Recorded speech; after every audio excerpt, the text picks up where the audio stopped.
आरती उतारे सखी हमरा कान्हा जी के आरती उतारे सखी के कर बिना हमें के कर बाला देवा के कर बिना हमें के कर बाला देवा के कर प्राण के आधारे सखी आए के कर प्राण के आधारे सखी हमरा कान्हा जी के आरती उतारे सखी आरती के बिना हमें रोहिणी के बाला देवा राधे के प्राण के आधारे सखी आए राधे के प्राण के आधारे सखी अपना कान्हा जी के आरती उतारे सखी माखन चोर जी के आरती उतारे सखी सोने के थाल में मेवा मिश्री हो प्रेम से भोग लगावे सखी आहे प्रेम से भोग लगावे सखी अपना कान्हा जी के आरती उतारे सखी माखन चोर जी के आरती उतारे सखी कंचना थाल कपूर के बाती हो कंचना थाल कपूर के बाती हो प्रेम से आरती उतारे सखी आहे प्रेम से आरती उतारे सखी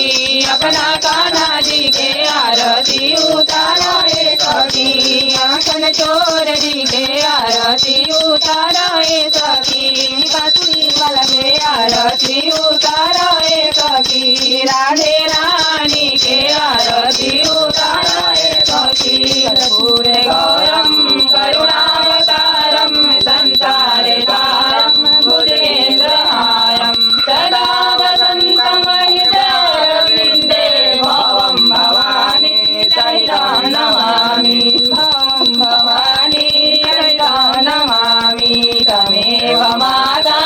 च पिता तमेव तमेव बन्धु च सखा तमेव विद्यादमिदं तमेव तमेव सर्वं मम देव देव तमेव सर्वं मम देव देव हर हर महादेव माँ भवानी की जय बाल भगवान की जय राधे रानी की जय।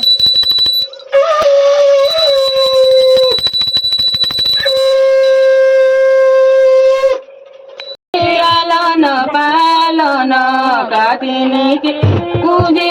लालन पालन कातिनी लागेला डोरी झुलाव सखी कान्हा के पालना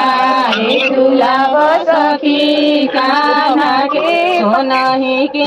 पूजे लालन पालन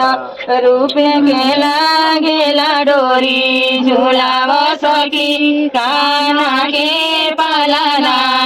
झुलाव सखी कान्हा के पालना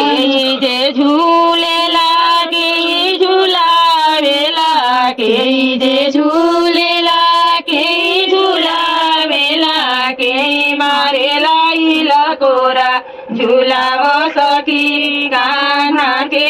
पालना झुलाव सखी।